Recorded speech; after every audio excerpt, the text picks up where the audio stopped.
For more insight on China's role when it comes to sustainable development and mutual benefits, we welcome back Yan Liang and also William Li. And Yan, let me start with you on this, the policies on sustainable development. We've heard this before. How is this different now in 2023? Because things are much more modern and maybe a little bit more complex right now. Yeah, absolutely. So I think we have all known that China has made great efforts in, boosting its, energy sustainability and also, energy, efficiency. China is now spending about $546 billion every year on renewable energies, electric vehicles and battery, and that's 4 times the amount of the United States. So I think China is going to continue to work on those 2 very important aspects. One is to continue to boost the capacity of renewable energies, which, by the way, has doubled over the past 5 years. And China is also aiming to reduce the energy intensity, which is, how much energy you consume per unit of GDP, by 2% every year. I think so. All these efforts resulted in, I think, a great achievement towards the goal of, carbon peak in 2030 and neutrality in 2060. Now, that said, I think, there has been concern about, China is going to pivot and repivot towards coal. I think there's a lesson to be learned about the importance of energy security. And also, don't forget that we had an energy crisis back in 2021, which then, led to the resumption of some of the coal power plants. So I think it's important for China to strike the balance of energy security, sovereignty, and continue with the efforts of renewable energies and energy conservation. Right. I mean, that brings up a good point. There's been much made about the use of coal around the world. And we all know China does use a lot of coal. They're trying to reduce that and use more natural gas, using more green energy. And to that effect, William, China is planning to do more. They obviously should do more, but the whole world needs to do more. It's not just China, obviously. What more should China do, and how would they lead the global community when it comes to climate change? Well, Phil, we've always talked about having more green production of GDP. And making GDP green is something that's been in policy for the longest time. Right now, we have a convergence of the policy as well as technology.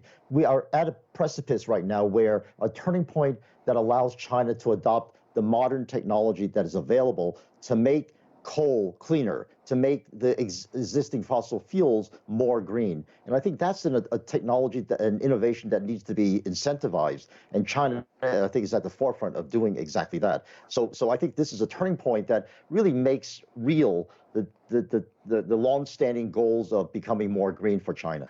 What do you think you would tell a foreign company who is interested in placing a manufacturing or facility hub in China when it comes to green energy and climate change and all around good business environment?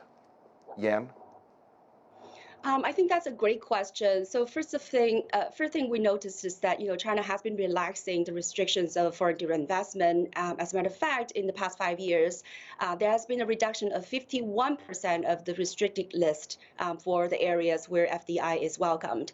So in general, I think China welcomes FDIs, especially in these high tech and also sustainable green tech industries. Right? Let's not forget Tesla is the one that we're able to come to China without forming a joint venture. So I think there's definitely a lot of opportunities for the foreign direct investment. But I think, again, I do believe there's a huge room for foreign direct investments, especially, I think William mentioned, one of the delegates in the 2 session actually proposed that we need to accelerate the investment in research on carbon capture, utilization, and storage. And that is very important. If China does have to utilize some coal, then I think that technology would be super important, and we definitely can use some help from foreign companies, and they can also enjoy the growth, right, in China's markets. Right. William, you get the last word.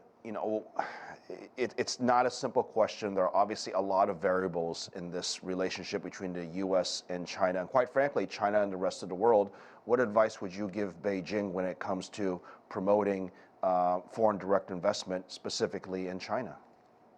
I would say to the authorities, integrate your strategies for growth. You have a regional strategy where you want to push growth out west to Chengdu and Chongqing and integrating the Belt and Road and innovation strategies. And Westerners are seeing these incentives put in place, but they don't know enough about how reliable these new policies are going to be. So my advice to the municipalities as well as the central government is make clear that you want sustained policies to innovate in new growth centers like the ones out west, and to incentivize foreigners to just stop looking at the traditional places of investment, which is the Pearl River Delta and Shanghai and Beijing, but rather look west. And because that's where the future of China is going to be, because the policies wanted growth to go out there, and that's where foreign investors are going to have to go for new incentives and for new opportunities. Okay, that seems like a nice place to end it. William, Yan, thank you as always.